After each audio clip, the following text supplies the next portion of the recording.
Hello, good morning. Welcome to ARS news channel. YS Jagan తీవ్ర ఆరోపణలు. బాలకృష్ణ తాగి వచ్చి అసెంబ్లీలో మాట్లాడుతున్నారు.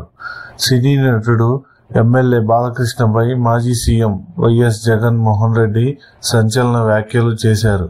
ఇటీవల బాలకృష్ణ చేసిన వ్యాఖ్యలకు ఇష్టం వచ్చినట్లు మాట్లాడారని మండిపడ్డారు. అసెంబ్లీలో తాగి వచ్చి వ్యక్తిని మాట్లాడించినందుకు స్పీకర్కు బుద్ధి లేదని తీవ్ర ఆరోపణలు చేశారు.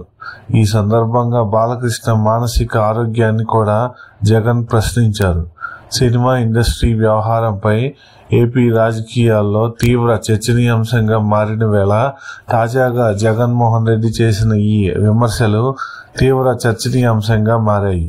ఇటీవల ఆంధ్రప్రదేశ్ అసెంబ్లీలో సినిమా రంగంపై జరిగిన చర్చల సందర్భంగా హిందూపురం ఎమ్మెల్యే సినీ నటుడు నందమూరి బాలకృష్ణ చేసిన వ్యాఖ్యలు రాష్ట్ర రాజకీయాల్లో తీవ్ర చర్చనీయాంశంగాను మరియు వైరల్గా మారిన సంగతి తెలిసిందే. తాజాగా ఈ ఎపిసోడ్పై వైఎస్ జగన్మోహన్ రెడ్డి నిన్న జరిగిన మీడియా సమావేశంలో తీవ్రంగా స్పందించారు. వైఎస్ఆర్సీపీ ప్రభుత్వ హయాంలో సినీ ప్రముఖులపై అవమానించినట్లుగాను అసెంబ్లీలో మొదలైన చర్చలో మెగాస్టార్ చిరంజీవిపై వైఎస్ జగన్ పైన బాలకృష్ణ తీవ్ర వ్యాఖ్యలు చేసి సైకో అని సంబోధించిన విషయం తెలిసిందే. అసెంబ్లీలో బాలకృష్ణ చేసిన ఈ కామెంట్స్, దీనిపై జనసేన అధినేత డిప్యూటీ సీఎం పవన్ కళ్యాణ్ కూడా ఇంకా స్పందించకపోవడంతో మీడియా సమావేశంలో వైఎస్ జగన్ ప్రశ్నించగా దీనికి ఆయన తీవ్రంగా విరుచుకుపడ్డారు. అసెంబ్లీలో మాట్లాడాల్సింది ఏంటి, బాలకృష్ణ ఏం మాట్లాడుతున్నారు అని తీవ్ర అసహనం వ్యక్తం చేశారు. పని పాట లేని సంభాషణలు చేశారని, ప్రజలకు పనికొచ్చే పనులు చేయాలని మండిపడ్డారు. అసెంబ్లీలో బాలకృష్ణ తాగి వచ్చి మాట్లాడాడని, తాగి వచ్చిన వ్యక్తిని అసెంబ్లీలోకి ఎలా అనుమతించారని వైఎస్ జగన్ స్పీకర్ను నిలదీశారు. బాలకృష్ణ అలా మాట్లాడుతుంటే అనుమతించకుండా స్పీకర్కు బుద్ధి లేదా అని సంచలన వ్యాఖ్యలుగా చేశారు. బాలకృష్ణ మానసిక పరిస్థితి ఏంటో అక్కడే అర్థమవుతుంది అని, సైకలాజికల్గా ఆరోగ్యం ఎలా ఉందో ఒకసారి ప్రశ్నించుకోవాలని ఈ సందర్భంగా వైఎస్ జగన్ తీవ్ర వ్యాఖ్యలు చేశారు. వైఎస్ జగన్ చేసిన ఈ వ్యాఖ్యలు ఇప్పుడు ఏపీ రాజకీయాల్లో కొత్త ప్రకంపనలు సృష్టించే అవకాశం ఉందని భావిస్తున్నారు.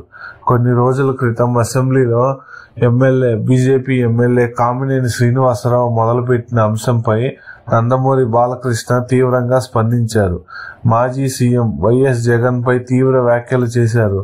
ఇక ఈ వ్యవహారంలో తన ప్రస్తావన తీసుకురావడంపై స్పందించిన మెగాస్టార్ చిరంజీవి కూడా అప్పుడు ఒక మీడియా ప్రకటన విడుదల చేసి, వైఎస్ఆర్సీపీ ప్రభుత్వం హయాంలో సినిమా వాళ్లపై ఎలాంటి అవమానం జరగలేదని, అప్పుడు ఉన్న ముఖ్యమంత్రి జగన్మోహన్ రెడ్డి మాకు ఎంతో గౌరవంగా చూసుకున్నారని, ముఖ్యమంత్రి జగన్మోహన్ రెడ్డి తను సాధారణంగా ఆహ్వానించారని చిరంజీవి సైతం ఒక మీడియా ప్రకటన ద్వారా స్పష్టం చేశారు. మరోవైపు కూటమి ప్రభుత్వం పాలనపైన జగన్ తీవ్ర విమర్శలు చేశారు. చంద్రబాబు పర్ఫార్మెన్స్ మాత్రం వీక్, వేరే వాళ్లకు దొరకాల్సిన క్రెడిట్ తనకే దొరికేలాగా చోరీకి మాత్రం పీక్స్ అని వివరించారు. తన హయాంలో ఇంటర్నేషనల్ హబ్గా విశాఖను తీర్చిదిద్దటంలో భాగంగా అదానీ డేటా సెంటర్కు బీజం పడిందని జగన్ తెలిపారు. వైసీపీ అదానీ కేంద్రం సింగపూర్కు చెందిన కృషి వల్లే ఇవాళ గూగుల్ విశాఖకు వచ్చిందని వెల్లడించారు. 2022 అక్టోబర్లో జరిగిన అదానీకి గూగుల్కి బిజినెస్ రిలేషన్ ఉందని గుర్తు చేశారు. ఈ నేపథ్యంలో 2023 మే నెలలో ఈ ప్రాజెక్టుకు శంకుస్థాపన చేసినట్లు తెలిపారు. మరోవైపు ఉద్యోగుల విషయంలోనూ చంద్రబాబుపై విమర్శలు గుప్పించారు. అధికారంలోకి వచ్చి 18 నెలలు అయినా 4 డిఏలు ఇంకా పెండింగ్ లో ఉన్నా ఇప్పటి వరకు ఒక్కటి కూడా ఇవ్వలేదని, ఉద్యోగులకు అన్యాయం జరుగుతుందని, ఉద్యోగులు రోడ్డెక్కితే ఒక్కటి ఇస్తాను అన్నారని మండిపడ్డారు. డిఏ ఆర్డినెన్స్ రిటైర్ అయ్యాక ఇస్తామని, చరిత్రలో ఎప్పుడూ ఇలా జరగలేదని విమర్శించారు. ఇక ఏపీలో నకిలీ మద్యాన్ని వ్యవస్థీకృత పద్ధతిలో అమలు పరుస్తున్నారని వైఎస్ జగన్ తీవ్ర వ్యాఖ్యలు చేశారు. ఏకంగా నకిలీ మద్యాన్నే ఫ్యాక్టరీలుగా నడుపుతూ గ్రామాలలో వేలం వేసి బెల్ట్ షాపులు నడుపుతున్నారని, అక్రమంగా పర్మిషన్ లేకపోయినా సరే రూములుగా కేటాయించి విచ్చలవిడిగా కల్తీ మద్యాన్ని విక్రయిస్తున్నారని ఆరోపించారు. పెద్ద ఎత్తున మద్యం, స్పిరిట్ డంపులు దొరికాయని, సిపి పర్యవేక్షణలో పోలీసులు పనిచేస్తున్నారని విమర్శించారు. వాటాల్లో తేడా రావటం వల్లే ఈ నకిలీ మద్యం కేసు బయటికి వచ్చిందని, ప్రతి 4-5 బాటిల్లో ఒక మద్యం బాటిల్ కల్తీ మందు పోసి అమ్ముతున్నారని పేర్కొన్నారు.